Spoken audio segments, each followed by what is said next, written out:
Trigger warning here. We're talking influencer scandals. Yes, leaked audio, messy receipts, the whole thing. But really, today isn't about the gossip.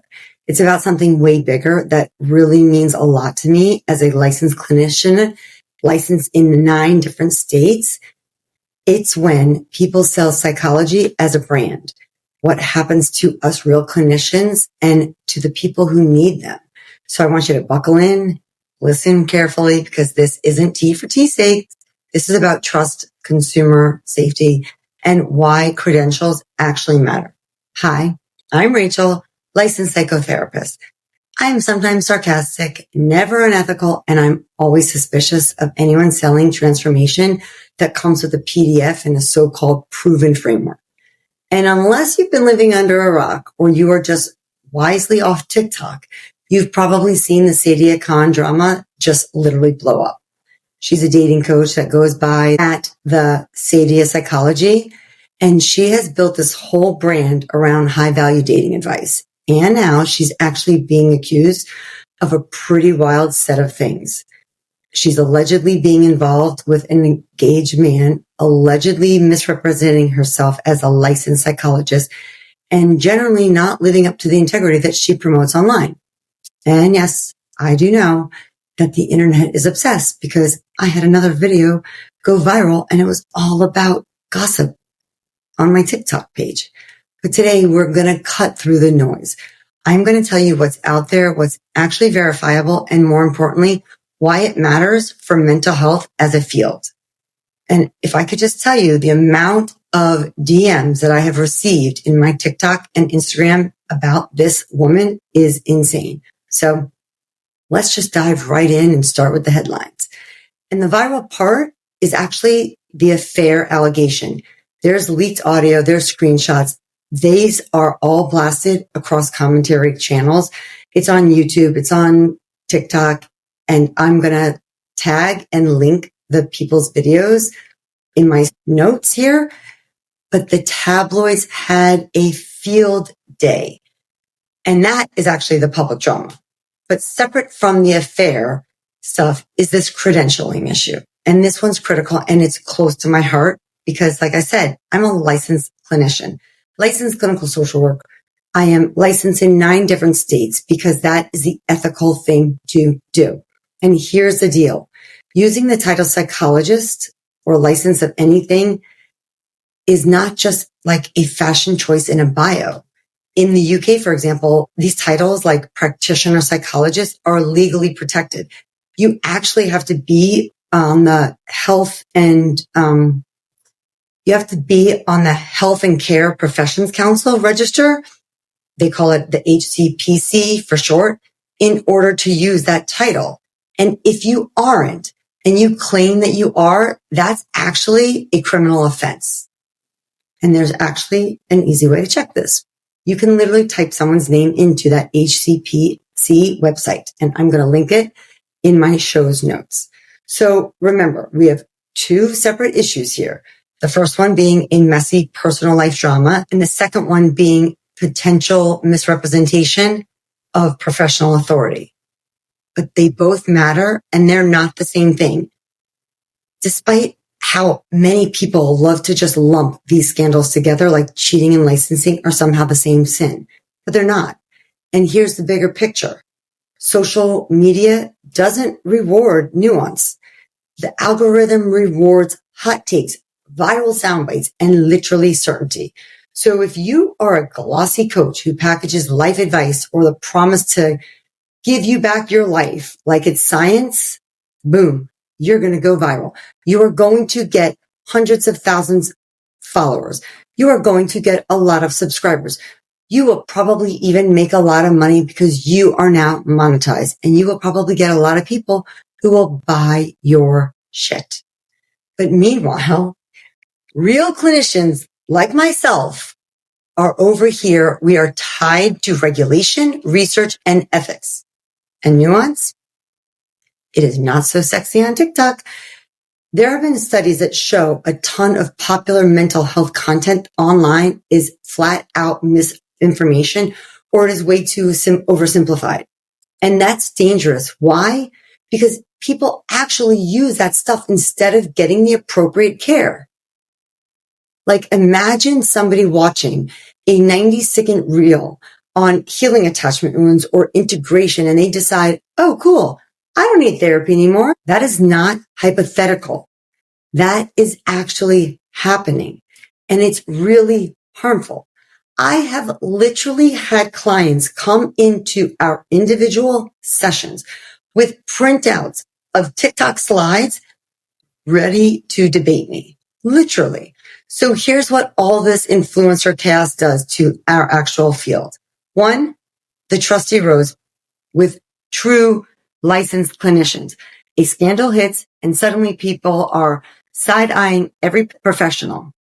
Like I said, I've had clients or potential clients walk in or call and they're suspicious. Like, are you legit?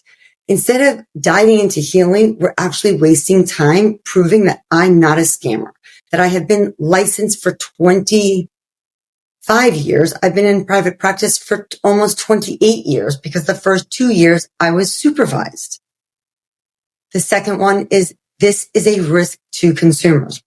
If someone implies that they are licensed when they are not actually licensed, people assume there's an oversight. Maybe like ethics boards, complaint systems, or supervision. But no, with coaches, it's buyer beware. 3, it actually cheapens the profession. Coaching can be amazing when it stays in its lane. But when people slap on words like psychology or therapist coach or integrator or trauma healing without training or being licensed, it actually devalues the clinicians actually that are trained for years to do what they do. And we're not just tossing buzzwords around. We're accountable to standards. I am licensed in 9 states because that's the ethical thing to do when a client of mine lives elsewhere.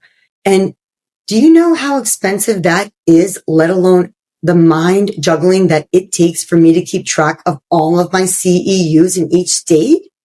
It's insane. I don't do that for the fun. I do that because that's the ethical thing. And also because I am governed by the NASW. And I want you to protect yourself when looking for a licensed clinician or taking advice. And you're paying for a package deal. So I'm going to share with you it's a consumer toolkit for free for spotting BS. And I'm going to save you lots of money and disappointment. So let's talk about verifying credentials. If you are a UK listener, you need to check the HCPC register. Just put in person's name. Their name should pop up if they're licensed. If you are in the US and you are a US listener, check your state boards. Do not trust bios. Do not trust what they have on their TikTok bio. I cannot stress that enough. I want you to also watch out for any guaranteed outcomes.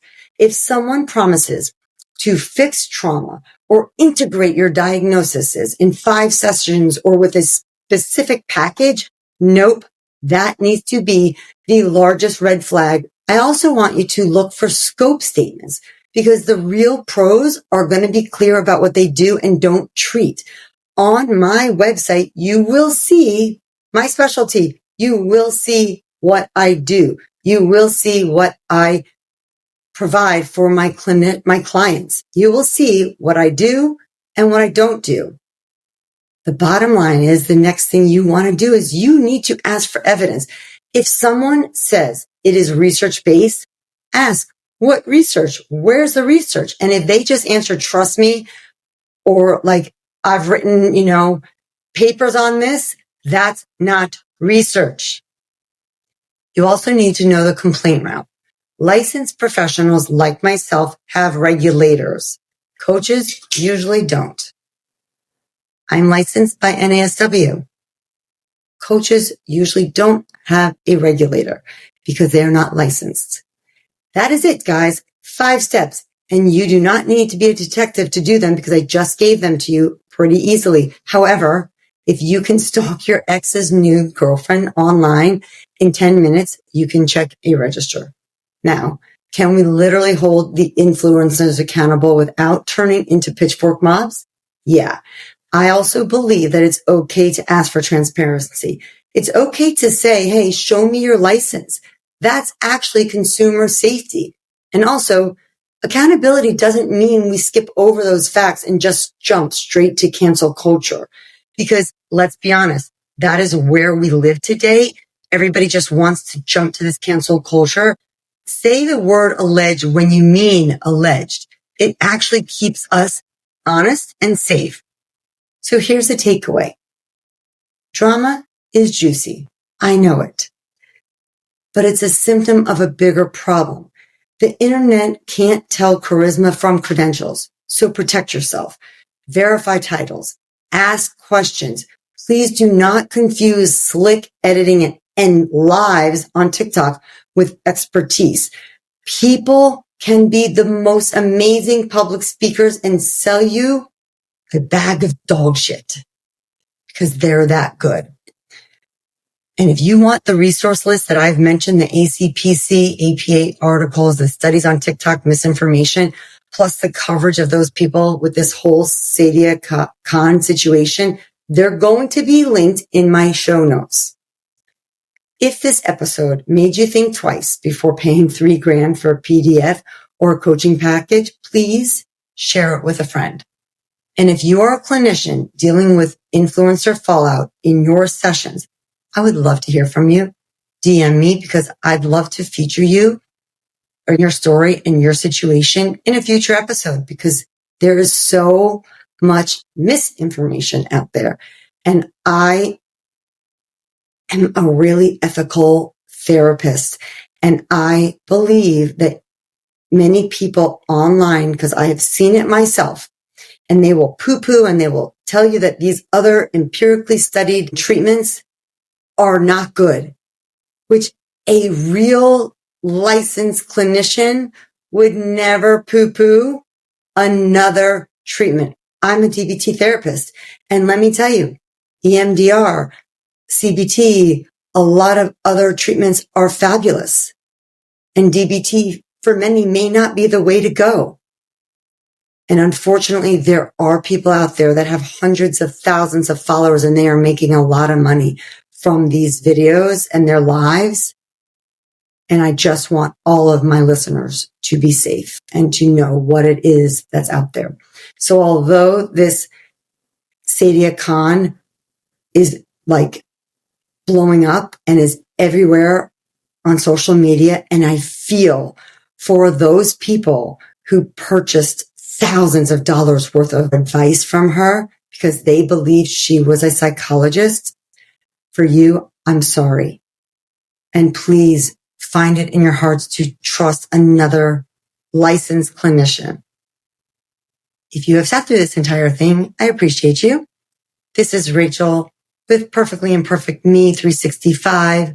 I look forward to coming back to you next week with some other things to talk about.